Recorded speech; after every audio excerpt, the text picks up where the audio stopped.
Good morning.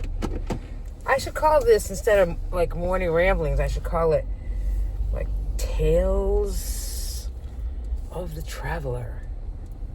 Traveler work. Tales of the Traveler. What do you like better? Morning ramblings? Morning musings? Or Tales of the Traveler to work? I guess I like morning ramblings better. Okay, it's Tuesday, and I did a video for you guys yesterday because it was Monday, and I could have said Happy Monday and all that jazz. And then I was chasing the sun because it was like this big red ball. It was beautiful. I think I took a picture. I might have posted it in my community. Check it out. If not, I will go back there today and do it. So I'm off to work. Off to work we go. Okay,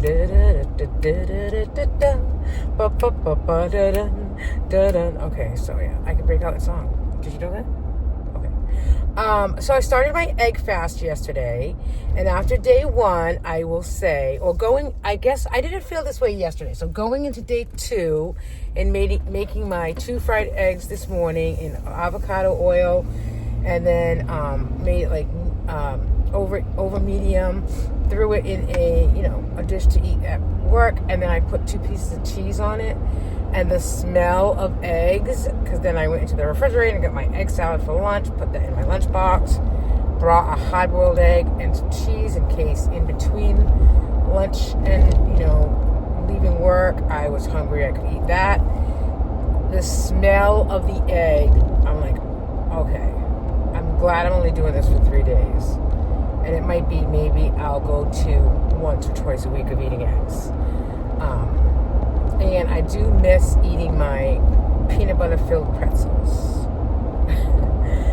I don't know, guys. Okay, so, but I would tell you that I started my 3-day egg fast weighing 236.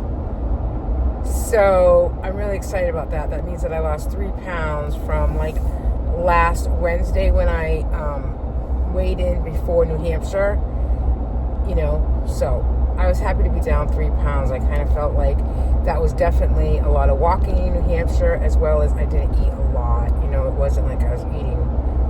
I just didn't eat regularly because I wasn't hungry. So I think things are starting to move in the right direction.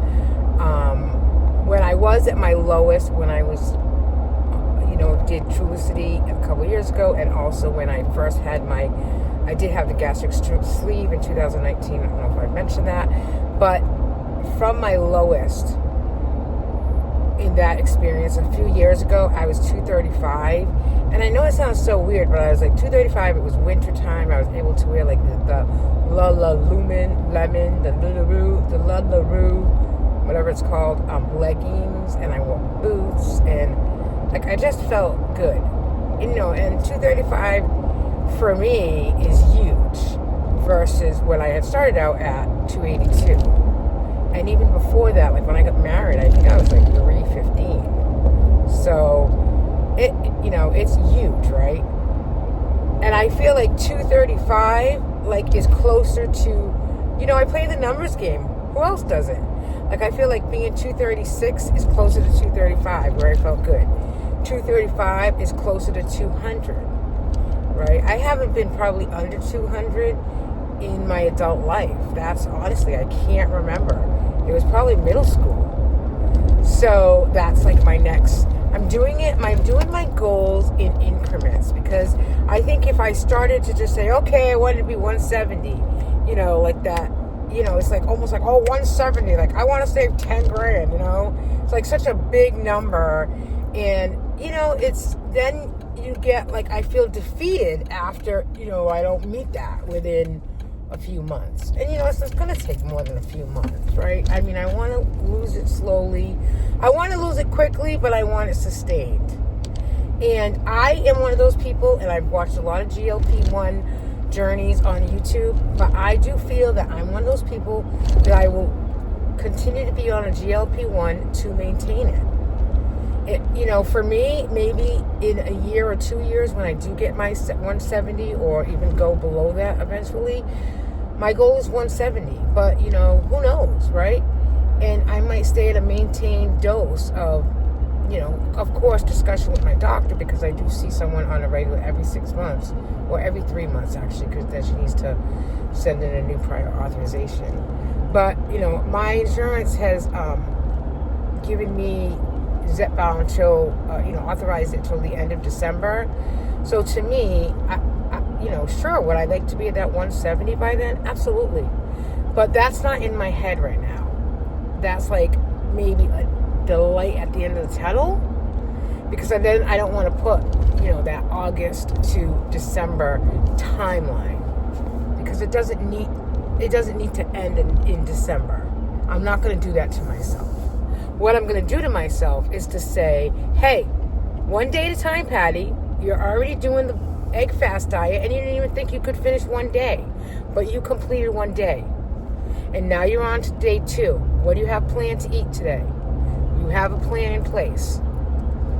And then tomorrow's day 3, and you can do this. And then you weigh yourself Thursday morning, you take your shot, and you continue on. It's not to keep your body into ketosis. You're doing the 3-day egg fast so you can stay motivated to continue your weight loss journey. That's why I'm doing it. And I thought, what the hell? Monday, Tuesday, and Wednesday is a great time to just put those eggs in my body and get myself a jump start. Am I happy that I lost 3 pounds since last Wednesday? 100%. That's the jump start that I needed to do the keto egg fast. That's why I'm doing it. So, small increments. Don't go crazy with that number on the scale, and don't go crazy, oh, in 6 months by Christmas, I want to weigh this weight. Because then you set yourself up for failure automatically. I know I do. So, yeah, would I you know what? I would just like to be under 200 pounds by Christmas. Or by my birthday. Everything revolves around my birthday. My birthday is December 22nd. That's when my new journeys begin, my new goals begin for the year. I go from December 22nd to December 22nd. I'm not going to count the months on how many months there is till December and what I need to do and blah, blah, blah, because that's going to unmotivate me quickly. One day at a time. Yesterday was a good day. Today is going to be even better. That's how we're going to do it, folks. That's how we're going to do it. How's my friend Karen doing with the eggs? Give me a thumbs up, Karen.